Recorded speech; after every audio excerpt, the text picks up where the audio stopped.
Welcome to Healing Generations, a podcast creating a dialogue uplifting the importance of healing, strengthening, and supporting our communities, and that addresses the disparities and inequities in communities of color.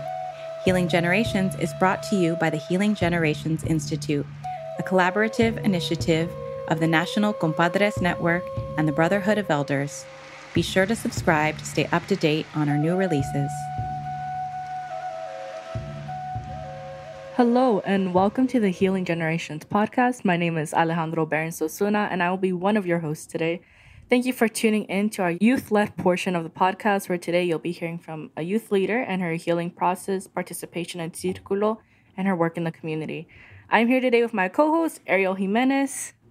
Good morning and welcome everybody to the Healing Generation podcast. Again, my name is Ariel Jimenez Bustos and I'm here with my co-host Alejandro today. And today we have the privilege of hearing from Diana Urias. So Diana has actually been connected with us for quite a while now. Originally started with us about 6 years ago as a La Cultura Cura fellow.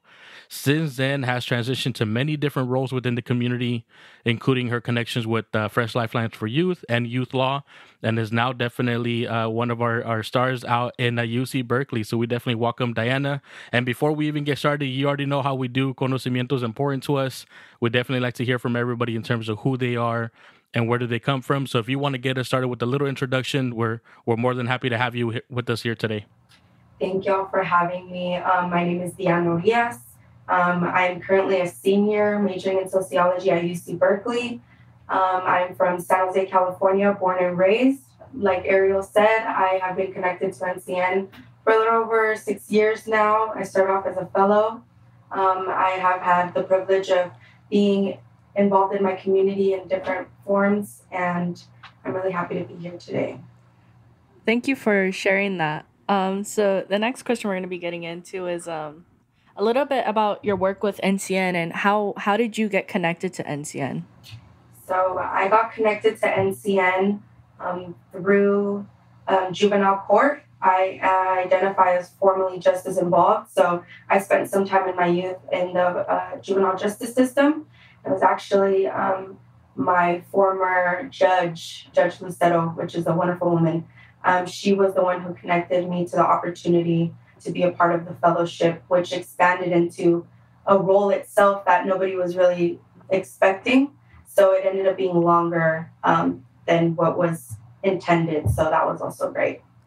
Definitely. I do want to give a shout out to our Judge Catherine Lucero, who does a lot of amazing work within Santa Clara County and even beyond. You know, I remember when she started off this fellowship, she said, these are some amazing young folks that just need a little bit of support, and they have the innate ability to provide their own healing and to provide their own success. So through that partnership, definitely a lot of our fellows like Diana, like, you know, Chris, Corey, and many others came to be. So we're definitely happy with that relationship and how that got started. Now, talking about how that got started, really the emphasis of that was healing, right? We wanted to start a lot of people within their healing journey, at least to uncover, recover, and discover their sacredness within that. It wasn't anything new that we were doing. We were just providing a little bit of a roadmap. So going back to those years, how would you define healing then? And how does that look like a little bit different than now? I guess healing then for me, I guess I would see it as a process of reparations, trying to repair disconnections that were made, making amends in relationships that were broken, just repairing trust where trust was lost. I guess it's just a continuous process. I think we're constantly healing and we're never healed. I feel like it's not really a past tense thing. It's fluctuating, it's fluid, it's always changing. So comparing healing then, I felt like I wasn't really grounded.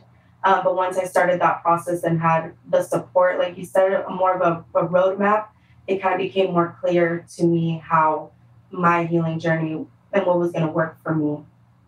For sure. I agree that healing's a day-to-day process, you know. You can't fully be healed at the end of the day, but you could always better yourself and try. I want to back it up a bit because Ariel just kind of went through it. You're going to UC Berkeley. That's freaking amazing. That's so awesome. I'm very happy for you. Our next question is actually about your college experience during COVID. How was that like for you? Like, what did you struggle with? Was it like better for you? Was it worse for you? So initially, I was a little disappointed. I actually got admitted the spring of 2020. So I was on campus pre-COVID for maybe about a month and a half, and then we went into full lockdown. I struggled with it a lot because I am a very extrovert, social person, and I tend to learn better in person, face to face, making those connections. And I feel like online learning really posed a struggle for me. I felt distracted. There's so many different types of etiquette that you use on Zoom rather than in person. Like if I have a question, I can just raise my hand in class, but on Zoom, like, you got to mute yourself. You have to think about other people. There's like hundreds of people online, and it's just like a whole different set of rules and like things that you have to adhere by that really distracted me at the end of the day. And I felt like I wasn't really getting the full experience. Yeah, thank you, Alejandro, for bringing us back to that, because I definitely missed that little gem that she dropped there. So thinking about your experience definitely at UC Berkeley, a lot of the times, especially for us Latino, Latinx folks growing up, in San Jose, a lot of the times we might not feel comfortable in those spaces. We might feel like we don't belong. Imposter syndrome is alive and real. For those people that might not necessarily feel like they belong there, what would you tell them about your experience and have you been able to excel in that atmosphere? Surprisingly, this is the first time in a long time where I have felt challenged. Where I am being challenged to think outside the box, where usually discourses that were kind of censored in high school are now being appreciated. And I feel like my input and, my opinion on things like matter. It's more of a discussion instead of somebody teaching at you as opposed to in grade school. So I felt like imposter syndrome is something very real that all of us experience here at Berkeley. It's just that it's an elite institution, and plus all like the social media and the number one rankings and all this stuff, it just really gets to people's heads. And honestly, a word of advice is just go for it. I wasn't even going to apply to Berkeley until one of my counselors at San Jose City told me that he knew that I could do it. And I just put it down on the application, and lo and behold, here I am. So it's just about having that support system. So it is really important to have those people around. For sure. I mean, big shout out to SJCC. I'm going there right now too. And I'm in the process of applying to university too. And hearing your story and hearing how you're going to UC Berkeley is a really big inspiration for me to actually want to apply to UCs and see if I could get into them and go to school there. So thank you for that. But we're gonna go back a bit to your work in the community. What are the different agencies that you're connected to? So how Ariel mentioned earlier, I had some time with Fresh Lifelines for Youth, which is another great organization. They're a nonprofit that works with system-involved youth in different capacities. They have leadership trainings. They have, law classes where they teach you about your rights as a minor in the system and, how to have contact with police, and usually things that aren't really talked about but are really important in terms of like safety and what it means to be involved in the system and what your rights are as a minor. I think those things are really important. And I also was a client with them. I had a mentor through their program when I was 16, and then I came back and I volunteered on their speech committee as a speaker. So I would speak at different events and banquets and fundraisers and just, share my story and my experience. And that's my work with Fresh Lifelines for Youth. I was also connected to the National Center for Youth Law. I was their program assistant for the Justice Ed program, which was a program that paired system-involved youth with an education champion, which is basically somebody who just supports them throughout their academics. So anything that you might need in terms of support and education, like a 504 plan or an IEP or different types of accommodations that one might need but might not know how to access, that person is who they're paired with. And I was with them for a little while as well. So those are the main two that I have had a connection with. Those were the main two. And look at her. She was just dropping things. And, I was involved with this. I did mentorship with this. Now, there's two things that I do want to highlight, though. You talked about mentorship and you talked about support. And you've been a great asset to those young folks going through the juvenile justice system, those young folks that might be struggling with connecting to resources, especially IEPs and other things like that. But who has been a great mentor and a great support system for you? Anybody that you want to lift up? I know you've already mentioned our honorable judge, Catherine Lucero. I know you're connected to Fly and Youth Law, but is there anybody that you want to lift up within your journey? One person I am going to lift up is Susie Rivera. She does amazing things with Fresh Lifelines for Youth. I don't know what her current title is. I don't know if she's like the CFO or I don't know. She's somewhere up there. She's an executive. So one reason why I find her as one of my main mentors is because she is from San Jose. You know, she's a Latina woman. Her story is amazing. She was a teen mom. Now she's a professor at San Jose State. She holds many titles and she just keeps it real. I feel like there's a lot of authenticity and we hold a lot of big energy. And I feel like she's been one of the main people that has taught me that with great energy comes great responsibility. And, you know, when you hold space in all these different areas, it could be intimidating and it could be troubling and people look up to you. When you have leadership skills and abilities, you know, people look to you and, you know, you tend to be the voice of reason sometimes. And that was something I didn't really understand. And she really helped me hone in that energy that I hold and really like used it to my advantage in a positive way. That's amazing. You know, it's good to always remember like who is able to help us along our journey and our healing path, because at the end of the day, they're always going to be in our head and our hearts. But you were talking about holding space, which is something very important in our community that I don't think gets enough light brought onto it. So I want to talk about your experience in being in those spaces. Like, how was participating in Círculo? Like, what lessons did you take away from it? What was like the most memorable thing for you? I enjoyed being in Círculo because I felt like it was something like for us, like Latinos. I feel like there's a lot of the light shone on like the African American community and, you know, the disparities that happen within them, which is greatly acknowledged, and we're in solidarity with them as well. But I really enjoyed that things were rooted in like Cultura, and, you know, it really gave me a space to like connect with my brownness. And I feel like we don't really have those opportunities a lot because we were alongside all these folks throughout all these times in history. So I just really enjoyed learning about, you know, customs and traditions and indigenous practices and just really being in touch with that part of culture that I felt like I wasn't really exposed to before. And another thing that I took away specifically from the Jovenovic curriculum was the 4 stages of life. It felt like when I was a teenager, I wanted to be an adult. I knew everything and I just wanted to get going. I couldn't wait till I was 18 because I was legally an adult and I could do whatever I want. But, you know, the 4 stages really taught me that I was only an adolescent. I'm not even an adult now yet. It happens until you're 26. I'm only 24 now, and I still don't know anything. I still call my mom at any minor inconvenience when the adult world is trying to take advantage of me. So yeah, I just really appreciated how it taught me that you have to pass through all these stages and learn the different things that come with them in order to transition. And it does take those people in your support system along the way to like help you cross those paths. So that was something I really enjoyed from the curriculum and the Círculo itself. You know, one thing that you said that really resonated with me was being proud of your cultura, walking into that space and not having to identify in a certain way, saying, this is 100% me. I'm Latino, I'm Mexican, I'm indigenous. That's all versions of me. So I definitely resonate with that.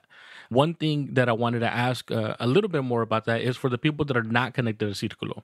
Like, I know I didn't get connected to Círculo until I turned 18, right around the same age that Diana got connected. And I know Alejandro has been connected to Círculo at a younger age.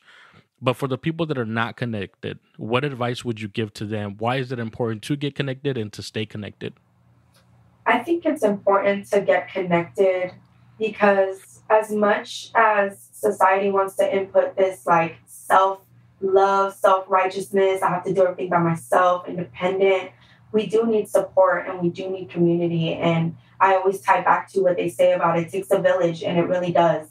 You know, parents can only do so much. Teachers can only do so much. But when you're in a space with, you know, filled with your peers and people that you see eye to eye with and not necessarily have like an authoritative relationship with, I feel like when you're having a conversation with people who have the power to tell you what to do, it really blurs those lines. And I feel like it's not a genuine connection that is being made, because there's a power imbalance. I really like the fact that all of us were equal. It was an equal playing field. I didn't feel like I was being counseled or, like brought to the principal's office to talk about all the bad things that I've been doing and how I've been misbehaving. It, like I said, it just really made those connections to my peers. And I feel like it's important to stay connected with people who are different and alike from you as well, because it exposes you to different opinions and viewpoints, and it helps you like become a better version of yourself. So I think that it's really helpful to get connected, and after that to stay connected, because it's one thing to do it, and then one thing is for it to be a long-term thing that stays consistent. So I really think it's important, and I would suggest and tell everybody to do it. For sure. I want to highlight the self-love aspect of it, because nowadays everyone's like self-love, but they never tell you like, how do you love yourself when a lot of the times our teens don't have that self-love for themselves. And I feel like Círculo really is like, let me teach you how to celebrate all your gifts and your baggages, all your flaws and your imperfections as well. So Círculo definitely helps a lot with our youth. Now this question, it has to be one of my favorite questions to ask anyone. If you had the stage and a microphone, you could talk to the whole entire world. What is one issue you would want to highlight? I think one issue I would like to highlight is young women in the juvenile justice system. I feel like all the programs and curriculums and stuff is really geared towards boys and young men, because boys and young men tend to be the ones that, get into trouble and are more violent and are more prone to be susceptible to these types of things and end up in jail and have, they do have higher rates of population that are incarcerated. That's not the issue. The issue is that there's also girls that are behind these boys all the time. And we hear about this romanticization of like the Bonnie and Clyde and like if my man's doing it, well, I'm going to do it too type of thing. And I feel like we don't shed enough light on those lost young women that are trailing behind these young men, or sometimes alongside them as well. We don't have to be behind all the time, but I feel like there should be more curriculum and more talk and dialogue about young women in the system, because the rates of them being incarcerated are going up. And I feel like there needs to be more stuff geared towards young women, because I was lost and I didn't feel grounded for some time in my life. And I feel like if there were more spaces and opportunities for me to access resources that were, made for me in a sense, that I would have had a very easier time. For sure. I mean, for the audience that doesn't know, I am a trans male. So, I grew up 15 years of my life identifying as female. And even some of the most progressive companies and organizations, even NCN, I remember always asking my dad, like, why is it's so much like stuff for men and we don't got enough stuff. And it wasn't until maybe my teen years that I got introduced to like Shinachli and the women's program. But even then, there's so much you could do to it and make it better for our young girls in this world. So if you had a chance to make a curriculum for young girls, what's one lesson that would be the most important to you? I think one lesson that would be the most important for me, I think, is asking for help. I feel like it's so simple, but yet it tends to be the hardest thing for a lot of us. We tend to connect it to weakness. Like if I'm asking you for help, it means I'm lacking in something. Like I need something from you. But I started to change that inner dialogue in myself that, you know what, actually, when I ask for help, I'm identifying that I need some assistance or support in some areas. And I think that's actually a sign of strength, because actually I'm looking into and identifying and being more aware and having insight of myself and what works for me and what doesn't. I feel like that's a lesson that I would really try to emphasize on, is asking for help and not being afraid to utilize these resources. I feel like we tend to be caught up in the moment of like, we live in the United States. I am blessed enough to be a citizen. And I feel like that's one thing that people take a lot of advantage of, is we live in a place that is flooded with resources. All you have to do is look and ask. And I feel like we have a great disadvantage of not owning up to those and like taking advantage. And I think that that's an important lesson that I would want to teach if I made my own curriculum. You mean when you make your own curriculum? Because I know you have the knowledge and the skill to make that happen. But there's a lot that you mentioned that I want to make sure that we highlight. One is definitely they're asking for help, because I think it definitely comes from our traumatized self of wanting to be independent. Of sometimes we've been let down so many times by so many people that we love, that we then result to that traumatized of, I don't need nobody. I got this on my own. I'm resilient. I'm powerful. And all of those are beautiful traits. But we always have to remember to stay connected to those people that we love and even to our community.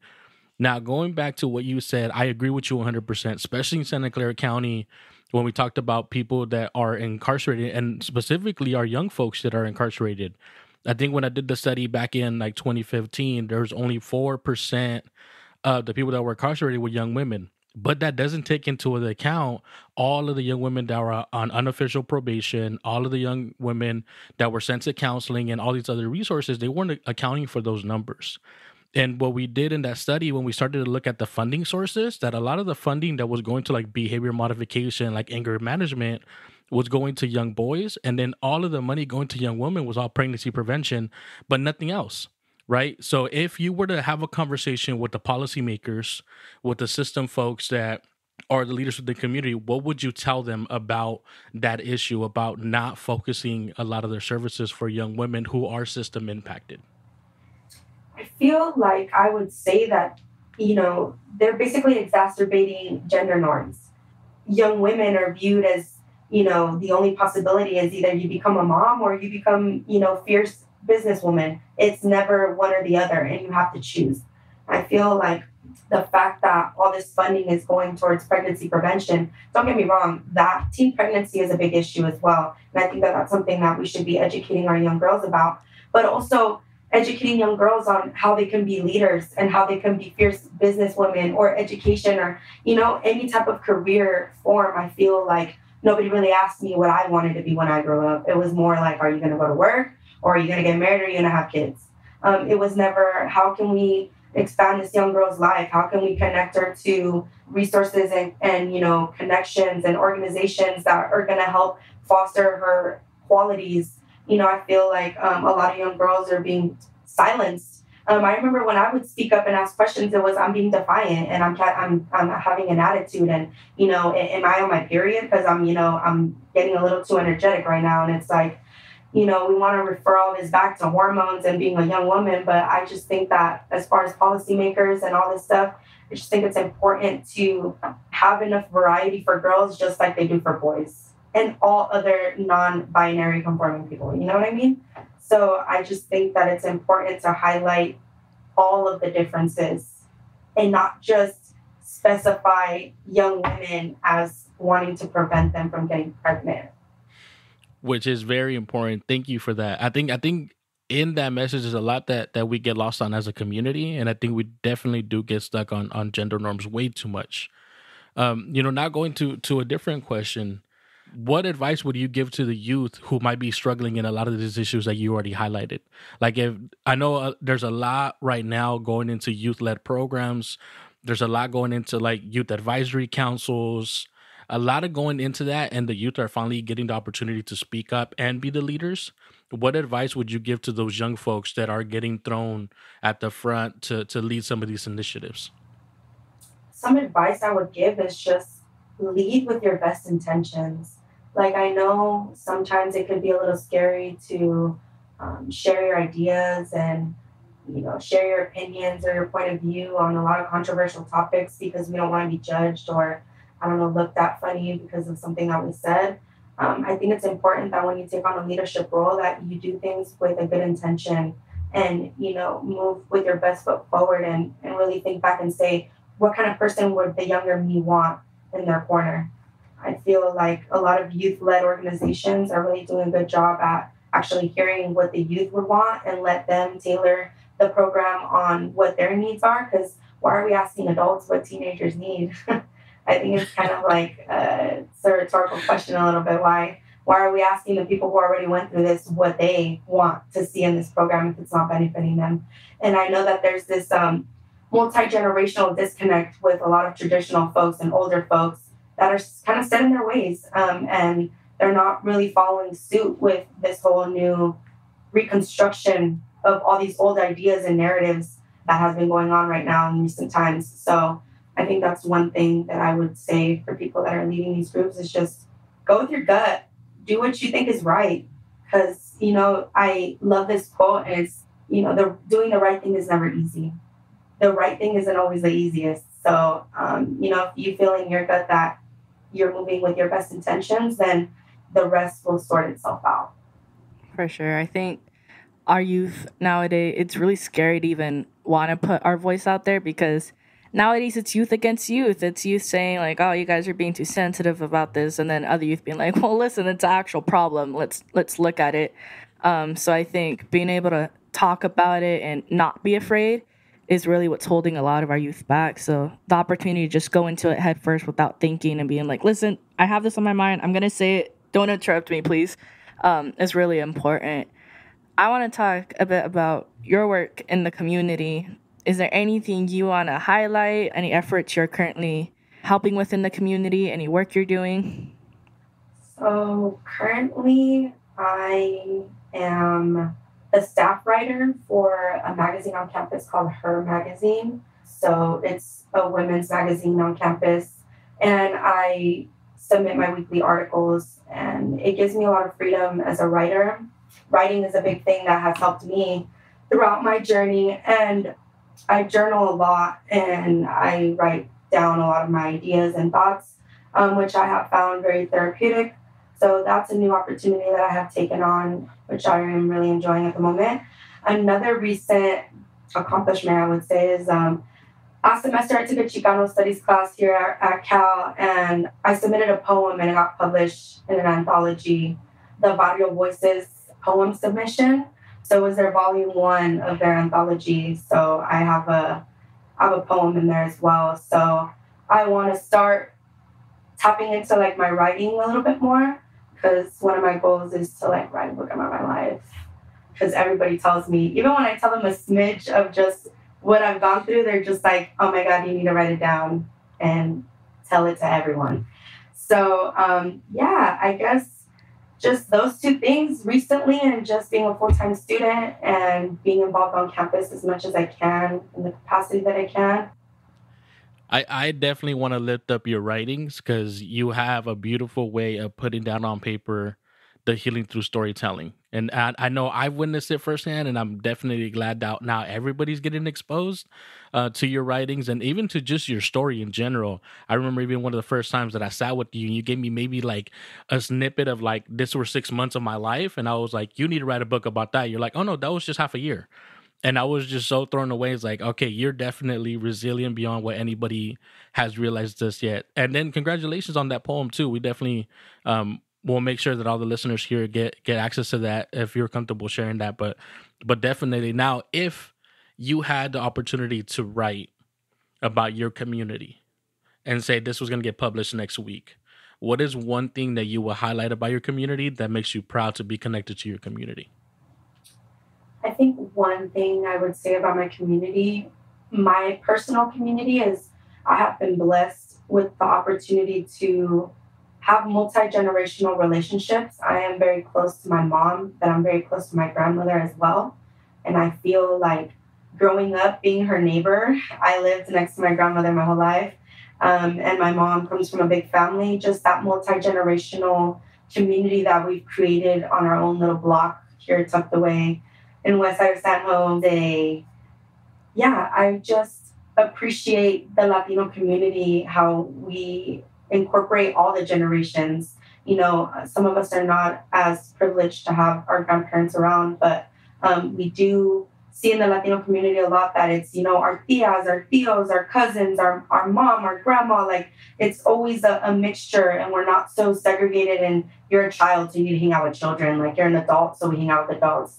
So it's an incorporating moment where all of us are like bringing our ideas together, because as a kid, we have certain skills that we tap into and we lose as an adult. So we need kids around to remind us and bring us back to those times. And I feel like that's something I appreciate about my community, is the multi-generational education that we get, or that I got personally in my community.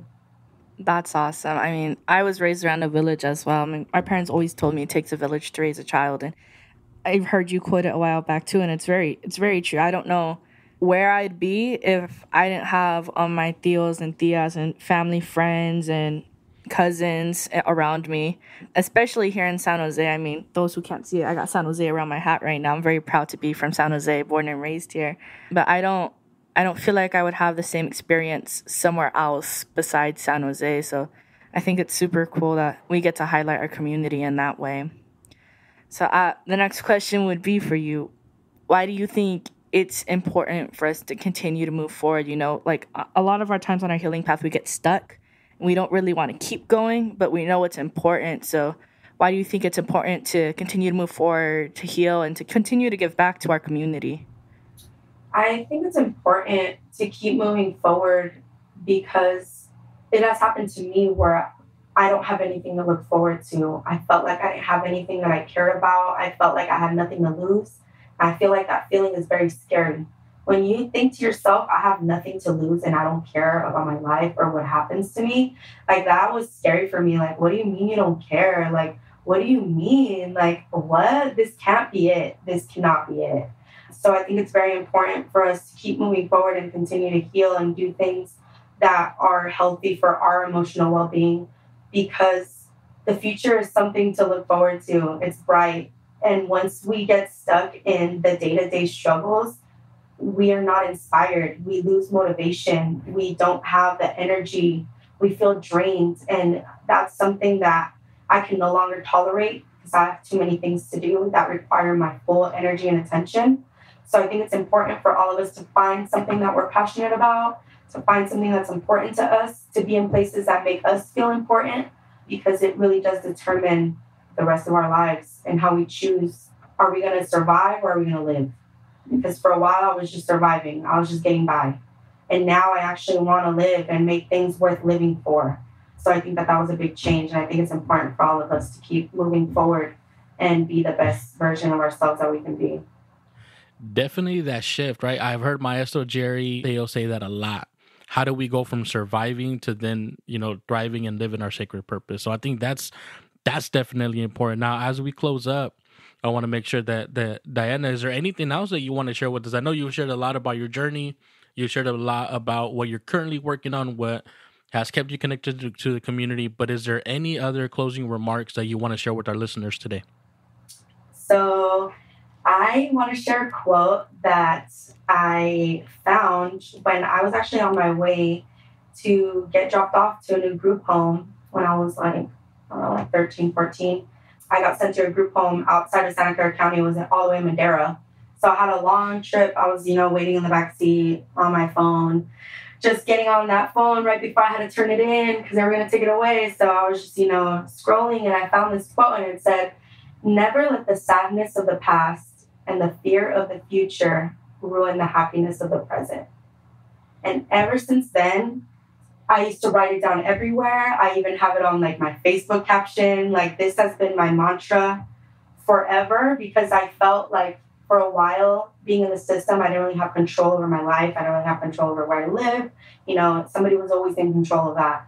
And, if I focus too much on what's going on right now, it's gonna mess me up regardless. So let's just not let that be a thing, and let's just focus on what's happening right now, and don't let that other stuff ruin your visions of the future, because every moment's already going to pass. So that was something that I kept with me dearly for a long time. Well, definitely thank you for sharing that quote with us.